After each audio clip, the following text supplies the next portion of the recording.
Last 5 seconds. Ready, start.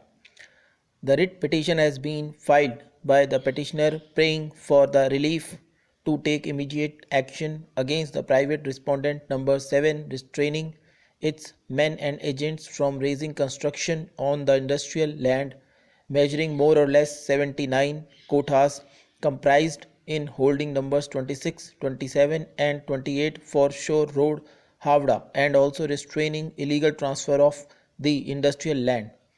Further prayer has been made in the writ petition to direct the respondent number 7 not to deal with the industrial land in any manner whatsoever at premises numbers 26, 27 and 28 Foreshore Road, Havda. It is submitted that the transfer of the land is void ab initio. No permission from the competent authority had been obtained prior to the transfer of the land, which is mandatory for transfer of industrial land. No clearance has been obtained from the concerned Land and Land Reforms Department and Labor Department before transfer of the land for the purpose of construction of multi-storied building. It is also contended that the building plan has been sanctioned by the Havda Municipal Corporation on the basis of a wrong information. The land mafia who is interested to make wrongful gain by constructing multi-storied high-rise building on the said industrial land should be prevented. Conversion of industrial land is wrongful in nature. In the return, the state government, being respondent numbers 1, 2, 3, 8 and 9, has contended that an application for mutation was submitted on 12th February 2008 by the Managing Director of Messrs. Adamya Complex Private Limited before the Town Survey, Havda. Proceeding was drawn up on 12th February 2008, being case number 1232 of 2007 by the prescribed authority under section 50 of the West Bengal Land Reforms Act 1955, hereinafter referred to as the Act of 1955, by an order dated 17/1/2011. The said authority rejected the application for mutation after giving opportunity of hearing to Messrs. Adamya Complex Private Limited and other interested parties. An appeal against the order of rejection of mutation has also been dismissed by the appellate authority on 3rd January 2012. The copy of the order has been filed along with the return being Annexure R2. It has been found in the order of the appellate authority that there is no future plan to reopen the mill. There is no use of any of its land for the purpose of functioning the mill. Therefore, there is no valid ground to allow the said mill to retain the said land. It is further contended by the state government in its return that the resumption proposal under section 663 of the West Bengal State Acquisition Act 1953, hereinafter referred to as the Act of 1953, has been submitted by the SDI and LRO Sadar Havda in respect of the land of Bengal Jute Mills Company Limited, 493 GT Road, South, Havda.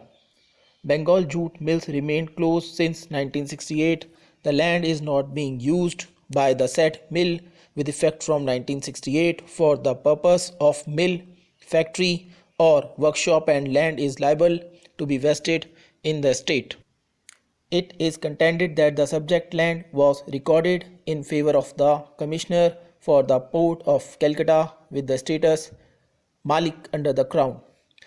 The Bengal Jute Mills purchased the said land and got its name recorded with the status Malik proprietor.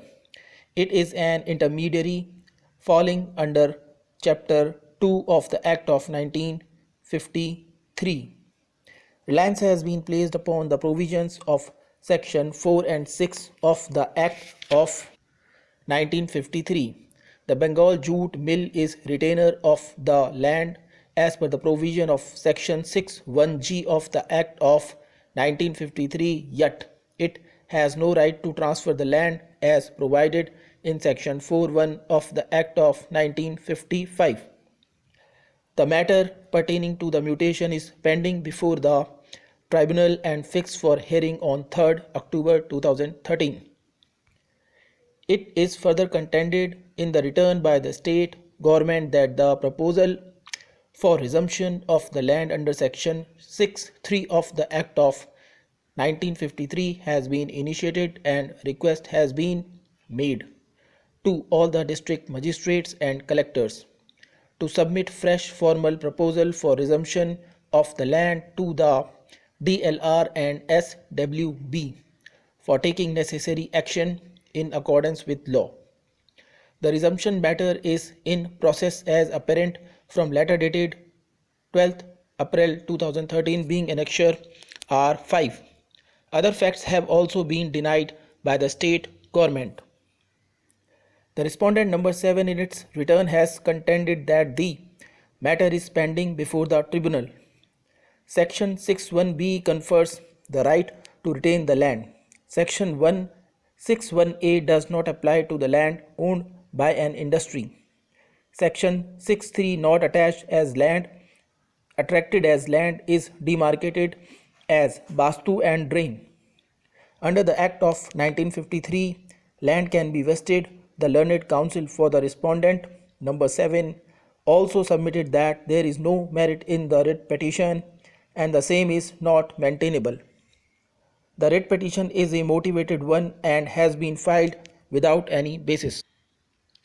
The respondent number 6 in its return has also denied the averments made in the writ petition. We have heard the learned counsel for the parties at length. It is apparent that the proceedings under Section 6(3) have been initiated for the purpose of resumption of the land under Section 6(3) of the Act of 1953. It is also apparent that mutation has not been granted in favor of respondent number 7 by the authorities and the appeal stands dismissed and the matter is pending before the tribunal. It is also not disputed that the mill has been closed since 1968. It is a serious question to be gone into at the first instance by the competent authority where the land can be resumed under Section 6(3), though the applicability of the Section 6(3) is disputed by the learned counsel for the respondent number 7. However, this aspect has to be gone into in the appropriate proceedings under Section 6(3) of the Act of 1953. In the circumstances, we are not inclined to entertain the various grounds raised in the writ petition. However, at the same time, as a matter should not be kept pending for a long time, we direct the state government to initiate and conclude the proceedings under Section 6(3) of the Act of 1953 as proposed within a period of 6 months. Obviously, respondent number 7 will be entitled for hearing in the course of the said proceedings. Stop.